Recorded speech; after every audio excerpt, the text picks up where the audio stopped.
Un pasteur a mis sa sœur à la porte pour ses péchés et ne sait pas s'il a fait le bon choix.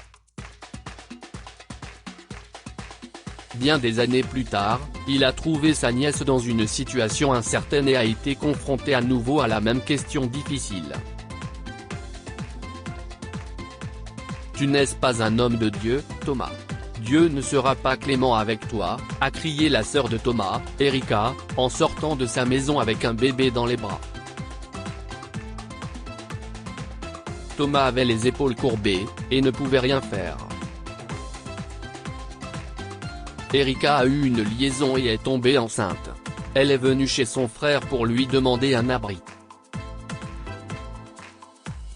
Son mari, désormais ex, était un membre important de l'église protestante de Thomas, et en tant que pasteur, Thomas ne pouvait pas l'accueillir chez lui. Ses collègues désapprouveraient, et la congrégation le jugerait pour avoir hébergé une pécheresse. N'ayant pas le choix, Thomas a mis Erika à la porte, mais pas sans avoir entendu les mots durs qui sortaient de sa bouche. Avait-elle raison ? Se demanda-t-il, mais il dut laisser tomber ses pensées. Le lendemain, il a parlé à son mentor, le pasteur Johnson, et lui a raconté ce qui s'était passé. À sa grande surprise, le pasteur Johnson semble être d'accord avec sa décision. Tu dois faire ce qui est le mieux pour ta famille, et avoir quelqu'un comme elle dans la maison, compte tenu de tes 5 enfants, ce n'est pas une bonne idée. Sans compter que ta carrière dans l'église serait en jeu. Ce genre de situation est délicat, mais nous devons rester justes. Bien que Jésus ait mangé avec le pécheur. Si est-il vraiment à vous de décider en fin de compte, a conseillé le pasteur Johnson, laissant ainsi à Thomas trop de choses à penser. Ce soir-là, il a parlé à sa femme, Lily, qui avait remarqué son insouciance pendant le dîner. Elle était partie voir une pièce de théâtre avec les enfants quand Erika était arrivée, et il ne lui avait rien dit jusque-là. Tu n'aurais pas dû faire ça, Thomas. Ce ne sont pas les personnes en bonne santé qui ont besoin d'un médecin, mais les malades. Je ne suis pas venu appeler les justes, mais les pécheurs, cite sa femme dans la Bible, faisant passer le pasteur pour un parfait idiot. Thomas savait que sa cupidité et son ambition avaient motivé son choix, et que ce n'était pas bien. Il espérait seulement qu'il pourrait se racheter auprès d'Erika et que Jésus lui pardonnerait ce péché. Malheureusement, Erika était partie. Une femme de l'église pensait l'avoir vu prendre le bus en direction du New Jersey. Thomas a passé des années à essayer de la retrouver et à prier chaque jour pour sa sécurité et celle de son enfant. Environ 18 ans plus tard, Thomas porte toujours la culpabilité d'avoir négligé sa sœur. Il ne l'a jamais retrouvée et personne n'a jamais eu de nouvelles d'elle, pas même son ex-mari, qui s'était remarié depuis des années et était plus heureux que jamais. Voir son visage souriant ne faisait que rappeler à Thomas la douleur de la trahison dans les yeux de sa sœur lorsqu'il l'avait jetée dehors. Il l'avait mise à la porte au moment où elle était le plus vulnérable, et c'était un péché qu'il n'avait pas pu expier, même s'il s'était donné pour mission de visiter les refuges pour femmes et d'aider celles qu'il pouvait, y compris une femme en particulier qu'il avait rencontrée dans la rue.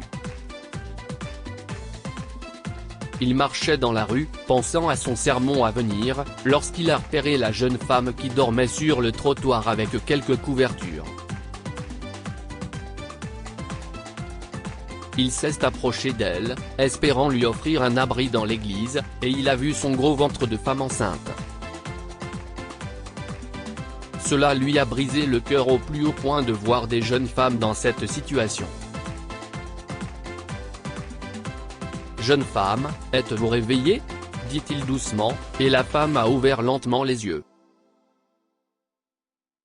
Elle s'est redressée et l'a regardé avec de grands yeux, et le cœur de Thomas s'est arrêté. Elle portait le pendentif de sa mère à son cou. Oui, pasteur ? Demanda la femme, le faisant sortir de son état.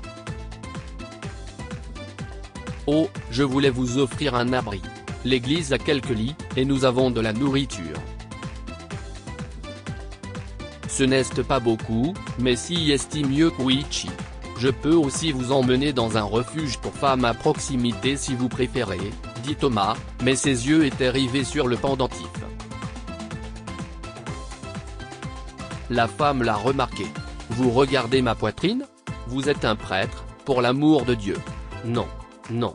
Le pasteur Thomas secoua la tête et leva les bras en signe de défense. Ce pendentif autour de votre cou. Ma mère en avait un semblable. Elle l'a donné à ma sœur, et je ne l'ai pas vu depuis. 18 ans. Ce pendentif était celui de ma mère. Je ne la connaissais pas très bien. Je n'ai que quelques vagues souvenirs de son visage. Elle est morte quand j'avais 3 ans. Les infirmières de l'hôpital m'ont donné ses affaires quand j'ai été envoyé en famille d'accueil. J'ai ce pendentif depuis lors, dit la femme, sa main serrant fermement le pendentif. Thomas a fermé les yeux, et d'une certaine manière, il a su la vérité. Il l'a su sans avoir besoin de plus d'explications ou d'un quelconque test ADN. C'était la raison pour laquelle il n'avait jamais pu retrouver Erika. Elle était morte, et cette femme sans défense était sa nièce. Celle qu'Erika tenait dans ses bras la nuit où il l'a virée de chez lui. Quel est ton nom, ma douce enfant ? Ashley. Je suis le pasteur Thomas, et je crois que tu es ma nièce. Veux-tu venir avec moi pour que je puisse t'expliquer un peu plus, a-t-il demandé gentiment, en priant pour qu'elle dise oui. Heureusement, elle a accepté. Elle s'est levée et a pris ses affaires pour le suivre. Thomas l'a emmenée chez lui au lieu de l'église ou d'un refuge pour femmes. Sa femme était choquée, mais lorsqu'il lui a expliqué la situation, elle a presque fondu en larmes et a serré Ashley dans ses bras. Ashley était stupéfaite, puis elle a commencé à tousser terriblement. Assieds-toi. Tu as besoin de te reposer dans ton état, a suggéré Lily. Ensuite, elle est allée lui préparer du thé. Thomas a apporté une photo d'Erika portant le pendentif, et Ashley a fini par croire les paroles du pasteur. Elle lui a raconté, ainsi qu'à Lily, sa vie difficile et comment elle n'avait aucune idée de qui était le père de son enfant. Ma dernière famille d'accueil m'a mise à la porte dès que j'ai eu 18 ans parce que c'est à ce moment-là que les paiements du gouvernement s'arrêtent, et j'ai bien peur de ne pas avoir fréquenté les meilleures personnes. J'ai honte de dire que je n'ai pas été une bonne chrétienne. Dieu m'acceptera-t-il encore ? Irai-je en enfer ? Ashley a pleuré quand elle a fini de raconter sa vie compliquée. Thomas l'a prise dans ses bras et lui a assuré qu'elle serait bien et en sécurité.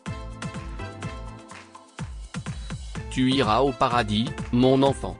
Tu as persévéré dans une vie difficile, et Dieu t'a amené à moi parce qu'il veut que nous t'aidions.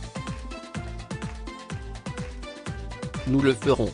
Nous ne t'abandonnerons pas, a-t-il promis tandis que Lily les rejoignait dans leur étreinte. Lily a aidé Ashley à prendre un bain chaud et l'a mise au lit pour qu'elle puisse soigner son rhume. Puis elle est allée dans leur chambre et a vu Thomas tenant la Bible. Chérie, tu es sûre de toi ? Tu as mis ta sœur à la porte il y a des années. Maintenant, tu as une jeune femme enceinte et célibataire dans ta maison ? A demandé Lily. Je ne vais pas faire la même erreur qu'il y a longtemps. Si est Dieu qui me donne une seconde chance. Je le sais dans mon cœur. Je le crois, et maintenant, je comprends encore mieux à quel point j'ai péché envers ma sœur à l'époque. Si l'Église ne peut pas m'accepter ou nous accepter, je quitterai mon poste. Elle est plus importante. Notre famille est plus importante. S'aider les uns les autres est plus important et plus divin que tout ce que j'ai fait pour notre congrégation jusqu'à présent, a répondu Thomas, devenant de plus en plus emphatique à mesure qu'il continuait. Lily n'aurait pas pu être plus fière. Malheureusement, les rumeurs concernant la jeune femme enceinte ont fait le tour de leur petite ville, et ce n'était pas joli.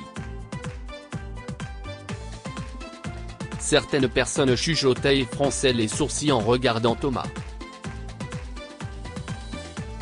Finalement, le pasteur Johnson lui a dit qu'il ne pouvait plus le laisser faire de sermons. Il est peut-être temps de reconsidérer votre position au sein de l'Église.